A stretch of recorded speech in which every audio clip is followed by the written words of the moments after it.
Hey boys, welcome back to some Storm career. It is round 14 and we're sneaking up the ranks here in 5th spot, taking on the Knights, who were in 3rd spot overall. Going pretty well, the Knights. And yeah, I mean, the Knights in real life this year, they're definitely contenders, I would say. Well, look at that team. I mean, Jesse Ramian, big signing. Ponga, he'll be in the halves. See how he goes. David Clemmer, new signing.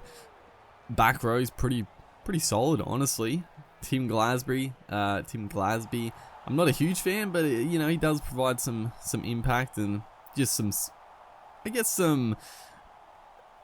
control in the middle. Like, I feel like their forward pack in recent years has definitely been, I mean, it's been one of their issues. They you know, for the Safidi brothers have been like their best players, and they've been very good. I mean, I think, who's the best? I forget. I mean, there's one of them that really stood up. I think it was Daniel Safidi. They're both excellent, but I mean, those two guys are both like 20 years old, and they were sort of, you know, having to like carry the Knights forward pack for a while there. So guys like Tim Glasby, even like Aiden Guerra last year, you know, Lachlan Fitzgibbon, you know, couple of seasons in now, like he's proving to be quite a good back row. So I mean, they're a chance. I mean, they're a chance that I actually feel like they will make the top 8 if Pierce and Ponga stay fit. That's probably the main things. I feel like if one of those go down, then I'd pretty much rule them out. You know, just, they do sort of have the depth there, because they signed Mason Lino as well from the Warriors, who is like an excellent player. Like, I feel like he's definitely NRL standard right here. We're gonna get pretty lucky. Calls a forward pass, Nguama back to Connor Watson. We did make the tackle, but forward bit rough, I felt, but you know, we'll take it. A little bit of good luck to our name, is spreading it out to the left. Cameron Munster through the gap here. A little bit of a foot race on as the scramble comes, but yeah, Mason Lino, I feel like he's definitely an NRL standard player, but he hasn't really had the opportunities. Right here, it's going to be Brody Croft swooping on a I guess a loose ball. I tried to, Jesse Bromwich, I think it was, got through the gap, tried to get the pass away. The Knights defenders were all in the way. What the hell was that noise? What was that? I have no idea what that noise was. What on earth? Am I freaking out? I don't know if you guys are going to be able to hear it. It was like something hit like wood, as Kalen Ponga is going to streak away here and score. It actually freaked me out. I don't know what it was. I'm pretty, like, it came through my, like, it came through my headphones. It's so confusing, because there's no like game sound, which is also strange. I don't know what's going on. We'll get back to the game. I feel like you guys are probably going to hear it. I don't know. You're probably going to think, what the hell am I talking about? Maybe. But regardless, what was I even talking about? I mean, the Knights, I think they're a good chance this year. But yeah, it's what on earth? We were through Cameron Munster. He would have scored, but that was a blue for sure. We just bombed a try right there with the young fella. But 6 apiece, looking to extend the lead, or get in front, I should say, in this first half. A little bomb there from Monster. It's a bit of a shocker. It's going to be Jesse Ramian getting above the pack there. I was talking about Mason Lino. Yeah, I think he's a quality young player, and I mean, he provides very good depth if someone does go down. So, you know, it's good to have regardless if he gets a start, but I feel like he's NRL worthy. But we are gonna go into the sheds here, 6 apiece.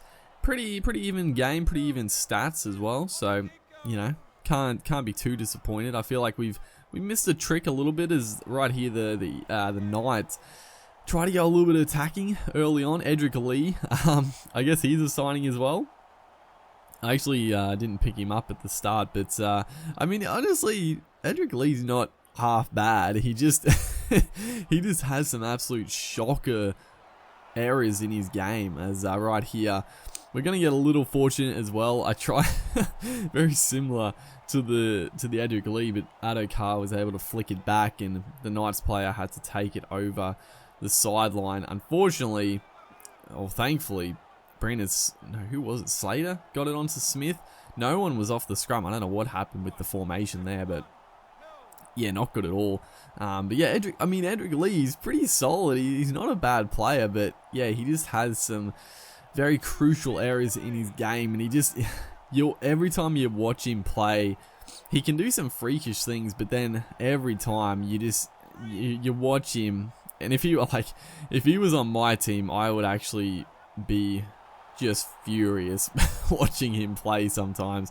You can just pick an error, and a big error. He's sort of like, I mean, Kenny Dowell is at the Knights as well, and he is very he's very prone to that sort of stuff. Is right here a bit of a strange one off the scrum, little back and forth, but a little switcher play at the end there looked pretty nice, as Christian Welch off the bench is just going to power his way over, finally getting the try to take the lead. We probably deserve it. You know, we've had the amount of possession, it just it had to take its toll. The Knights defense was pretty solid up until that point, and you know, they were holding fast, but we just, you know, a little bit too much pressure, and big Dave Clemmer just straight through some very flimsy defense. Thankfully, it's a last tackle. Billy Slater makes the grab.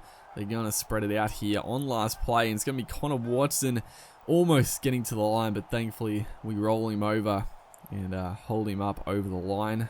There's still plenty of time in this game, plenty of time for us to get a couple of tries, also plenty of time for the Knights to hit back and break our hearts, but that's a nice play getting onto Adokar. Oh no, I was too focused on the kick. I was just trying to kick it forward and just use the speed of Adokar to win the race, but I wasn't watching where I was faced, and as you can obviously see, I just went over the freaking sideline. So yeah, bit unfortunate. I just had the blinkers on and didn't look around. So we do survive though. Good defense on our try line. So 10 minutes to go in this game, up by 6, which is good. So we can't get pipped at the post, thankfully. But you know, we're playing. Just a couple of things. We're just not really finishing off in this game. We still have the lead though, so we can't be too disappointed. As a nice little play there. Wait, who's our fullback? Is it not Slater? Am I going crazy? Slater's not in the team. What? What am I talking about?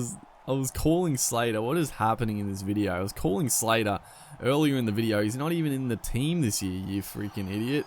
It's Jerome Hughes, who is likely to get the fullback spot after Scotty Drinkwater tore his pec, but that's some unfortunate real life news. So there we go. We got the win. A bit of a scrappy win, I would say.